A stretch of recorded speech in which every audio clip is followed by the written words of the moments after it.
दोस्तों, स्वागत है आप सभी का स्टडी पॉइंट्स पर। तो दोस्तों, आज की इस वीडियो में हम जीके के मोस्ट इम्पोर्टेंट 30 क्वेश्चन को हम इस वीडियो में कंप्लीट करने वाले हैं। तो आप इस वीडियो में एंड तक बने रहिएगा और ये वीडियो आपके आने वाले एग्जाम के लिए काफ़ी हेल्पफुल होने वाली है।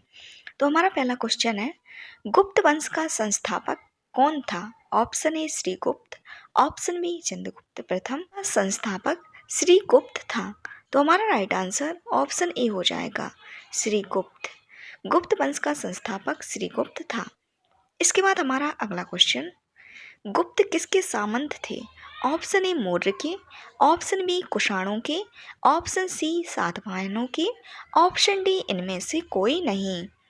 गुप्त कुषाणों के सामंत थे, तो हमारा राइट आंसर ऑप्शन बी हो जाएगा, कुषाणों के। गुप्त कुषाणों के सामंत थे। इसके बाद हमारा अगला क्वेश्चन, गुप्त वंश के किस शासक ने सर्वप्रथम महाधिराज की उपाधि धारण की?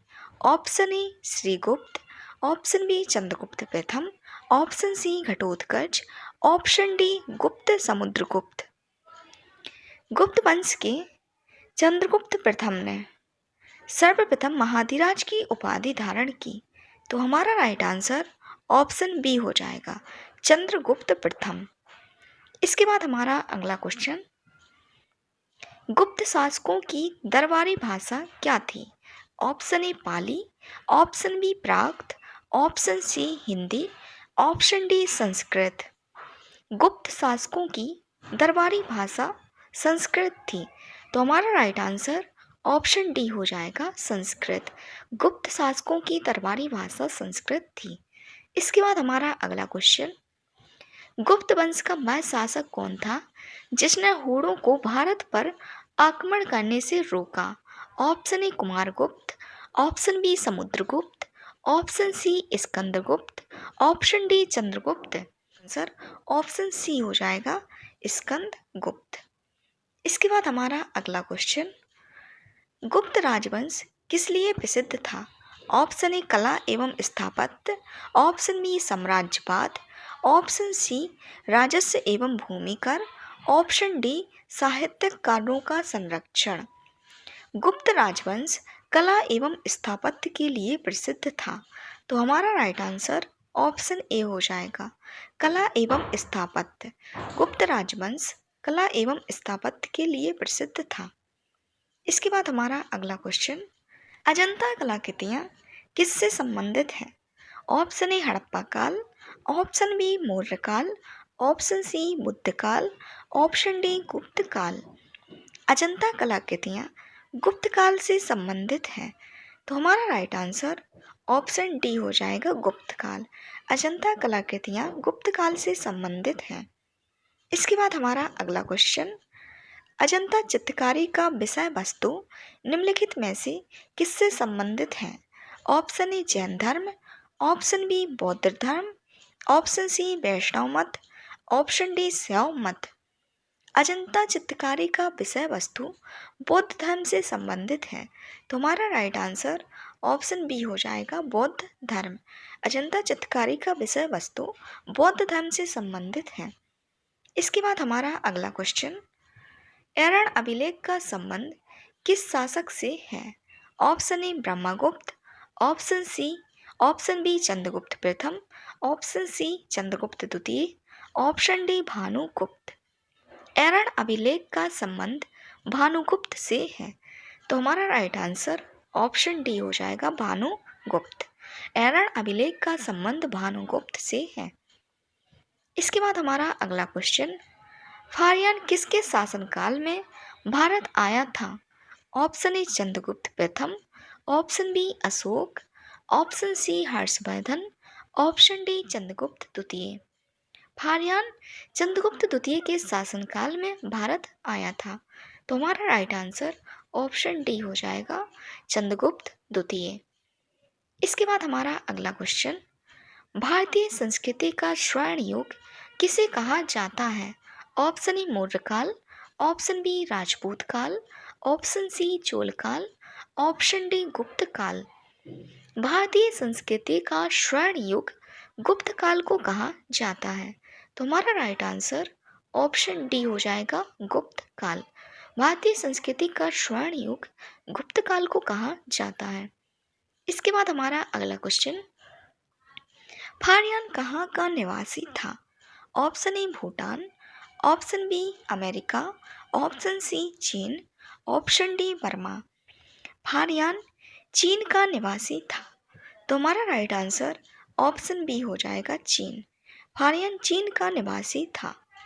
इसके बाद हमारा अगला क्वेश्चन, सेतुबंध का रचनाकार प्रवरसेन द्वितीय किस वंश का शासक था? Option A Shaka, option B Kaurava, option C Vakataka, option D Satavahana. Setubandha का रचनाकार प्रवरसेन द्वितीय वाकाटक वंश का शासक था। तो हमारा राइट आंसर ऑप्शन सी हो जाएगा वाकाटक। इसके बाद हमारा अगला क्वेश्चन, किस गुप्तकालीन शासक को कविराज कहा गया? Option A Srigupta, option B Chandragupta द्वितीय, option C Samudragupta, option D Skandagupta. Samudragupta को कविराज कहा गया है। तो हमारा राइट आंसर ऑप्शन सी हो जाएगा समुद्रगुप्त। समुद्रगुप्त को कविराज कहा गया। इसके बाद हमारा अगला क्वेश्चन, स्कंदगुप्त को किस स्तंभ लेख में शक्रोपम कहा गया? ऑप्शन ए कहोम स्तंभ लेख, ऑप्शन बी जूनागढ़ अभिलेख, ऑप्शन सी प्रयाग प्रशस्ति, ऑप्शन डी मंदसौर लेख। स्कंदगुप्त को कहोम स्तंभ लेख में शक्रोपम कहा गया है। तो हमारा राइट आंसर ऑप्शन ए हो जाएगा कहोम स्तंभ लेख। इसके बाद हमारा अगला क्वेश्चन, मंदिर निर्माण कला का जन्म सर्वप्रथम कब हुआ?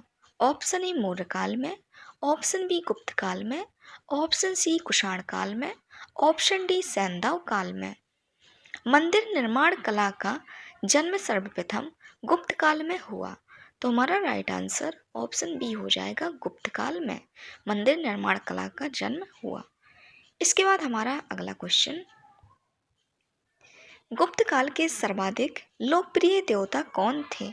Option A Shiva, option B Vishnu, option C Buddha, option D Surya. Gupta काल के सर्वाधिक लोकप्रिय देवता विष्णु थे। तो हमारा राइट आंसर ऑप्शन बी हो जाएगा विष्णु। गुप्त काल के सर्वाधिक लोकप्रिय देवता विष्णु थे। इसके बाद हमारा अगला क्वेश्चन, चंद्रगुप्त द्वितीय ने अपनी किस विजय की खुशी में चांदी के सिक्के जारी किए? ऑप्शन ए शकों को पराजित करने के बाद, ऑप्शन बी हुड़ों को परास्त करने के बाद, ऑप्शन सी बाल्हिक प्रदेश को जीतने के बाद, ऑप्शन डी इनमें से कोई नहीं। चंद्रगुप्त द्वितीय ने अपनी विजय की खुशी में चांदी के सिक्के जारी किए शकों को पराजित करने के बाद। तो हमारा राइट आंसर ऑप्शन ए हो जाएगा शकों को पराजित करने के बाद चंद्रगुप्त द्वितीय ने चांदी के सिक्के जारी किए। इसके बाद हमारा अगला क्वेश्चन, गुप्तकालीन शासन प्रणाली किस प्रकार की थी? ऑप्शन ए राजतंत्रात्मक, ऑप्शन बी गणतंत्रात्मक, ऑप्शन सी लोकतंत्रात्मक, ऑप्शन डी इनमें से कोई नहीं। गुप्तकालीन शासन प्रणाली राजतंत्रात्मक थी। तो हमारा राइट आंसर ऑप्शन ए हो जाएगा राजतंत्रात्मक। इसके बाद हमारा अगला क्वेश्चन, गुप्तकालीन स्थापत्य कला का सर्वोत्कृष्ट मंदिर निम्न में से कौन है? ऑप्शन ए भीतरगांव का मंदिर, ऑप्शन बी देवगढ़ का दशावतार मंदिर, ऑप्शन सी भूमरा का शिव मंदिर, ऑप्शन डी तिगवा का विष्णु मंदिर। गुप्त स्थापत्य कला का सर्वोत्कृष्ट मंदिर देवगढ़ का दशावतार मंदिर है। तो हमारा राइट आंसर ऑप्शन बी हो जाएगा देवगढ़ का दशावतार मंदिर गुप्त स्थापत्य कला का सर्वोत्कृष्ट मंदिर है। इसके बाद हमारा अगला क्वेश्चन, अजंता की गुफाओं में किन गुफाओं का निर्माण गुप्त काल में हुआ? 14, 15, 16, option B 2, 3, 4, option C 16, 17, 19, option D सभी गुफाओं का। अजंता की गुफाओं में 16, 17, 19 गुफाओं का निर्माण गुप्त काल में हुआ। तो हमारा राइट आंसर ऑप्शन सी हो जाएगा 16, 17, 19 गुफाओं का निर्माण गुप्त काल में हुआ। इसके बाद हमारा अगला क्वेश्चन, अमरकोश के लेखक अमर सिंह किस शासक के दरबार से जुड़े थे? Option A Samudragupta, option B Chandragupta प्रथम, option C Skandagupta, option D Chandragupta द्वितीय। अमरकोश के लेखक अमर सिंह चंद्रगुप्त द्वितीय के राजदरबार से जुड़े थे। तो हमारा राइट आंसर ऑप्शन डी हो जाएगा, चंद्रगुप्त द्वितीय। इसके बाद हमारा अगला क्वेश्चन, गुप्त संवत को प्रारंभ करने का श्रेय किसे दिया जाता है? ऑप्शन ए चंद्रगुप्त प्रथम, ऑप्शन बी चंद्रगुप्त द्वितीय, option C Chandragupta, option D Skandagupta. Gupta Samvat को प्रारंभ करने का श्रेय चंद्रगुप्त प्रथम को दिया जाता है। तो हमारा राइट आंसर ऑप्शन ए हो जाएगा, चंद्रगुप्त प्रथम। इसके बाद हमारा अगला क्वेश्चन, प्रयाग प्रशस्ति अभिलेख का लेखक हरिसेन किस शासक का राजदरबारी कवि था? Option A Samudragupta, option B Ashoka, option C Kanishka, option D Chandragupta द्वितीय। प्रयाग प्रशस्ति अभिलेख का लेखक हरिसेन समुद्रगुप्त शासक का दरबारी कवि था। तो हमारा राइट आंसर ऑप्शन ए हो जाएगा, समुद्रगुप्त। इसके बाद हमारा अगला क्वेश्चन, सारनाथ के धमेक स्तूप का निर्माण किस काल में हुआ? ऑप्शन ए मौर्य काल, ऑप्शन बी कुषाण काल, ऑप्शन सी शुंग काल, ऑप्शन डी गुप्त काल। सारनाथ के धमेक स्तूप का निर्माण गुप्त काल में हुआ। तो हमारा राइट आंसर ऑप्शन डी हो जाएगा, गुप्त काल। सारनाथ के धमेक स्तूप का निर्माण गुप्त काल में हुआ। इसके बाद हमारा अगला क्वेश्चन, गुप्त काल की सोने की मुद्रा को क्या कहा जाता था? ऑप्शन ए निष्क, ऑप्शन बी काकिनी, ऑप्शन सी कासारपड़, ऑप्शन डी दीनार। गुप्त काल की सोने की मुद्रा को दीनार कहा जाता था। तो हमारा राइट आंसर ऑप्शन डी हो जाएगा, दीनार। गुप्त काल की सोने की मुद्रा को दीनार कहा जाता था। इसके बाद हमारा अगला क्वेश्चन, कुमार संभव महाकाव्य किस कवि ने लिखा? Option A Banabhatta, option B Chandbardai, option C Harisena, option D Kalidasa. Kumarasambhava महाकाव्य कालिदास कवि ने लिखा। तो हमारा राइट आंसर ऑप्शन डी हो जाएगा, कालिदास। इसके बाद हमारा अगला क्वेश्चन, नालंदा विश्वविद्यालय की स्थापना का युग कौन सा युग है? ऑप्शन ए मौर्य युग, ऑप्शन बी कुषाण युग, ऑप्शन सी गुप्तकाल युग, ऑप्शन डी पाल युग। नालंदा विश्वविद्यालय की स्थापना का युग गुप्त युग है। तो हमारा राइट आंसर ऑप्शन सी हो जाएगा, गुप्त युग। इसके बाद हमारा अगला क्वेश्चन, गुप्त युग में भू राजस्व की दर क्या थी? ऑप्शन ए उपज का चौथा भाग, ऑप्शन बी उपज का छठा भाग, ऑप्शन सी उपज का आठवां भाग, ऑप्शन डी उपज का आधा भाग। गुप्त युग में भू राजस्व की दर उपज का छठा भाग था। तो हमारा राइट आंसर ऑप्शन बी हो जाएगा, उपज का छठा भाग गुप्त युग में भू राजस्व की दर थी। इसके बाद हमारा अगला क्वेश्चन, सोने के सर्वाधिक सिक्के किस काल में जारी हुए? ऑप्शन ए कुषाण काल, ऑप्शन बी गुप्त काल, ऑप्शन सी मौर्य काल, ऑप्शन डी हिंद यवन काल। तो फ्रेंड्स, इसका आंसर आप कमेंट बॉक्स में बताना कि इसका राइट आंसर क्या होगा। सोने के सर्वाधिक सिक्के किस काल में जारी हुए? कुषाण काल, गुप्त काल, मौर्य काल या फिर हिंद यवन काल। तो फ्रेंड्स, वीडियो पसंद आए तो वीडियो को लाइक कीजिए, चैनल को सब्सक्राइब कीजिए। और फ्रेंड्स, आपको इस चैनल पर जीके से रिलेटेड वीडियो मिलती रहेंगी, तो चैनल को सब्सक्राइब कर लेना।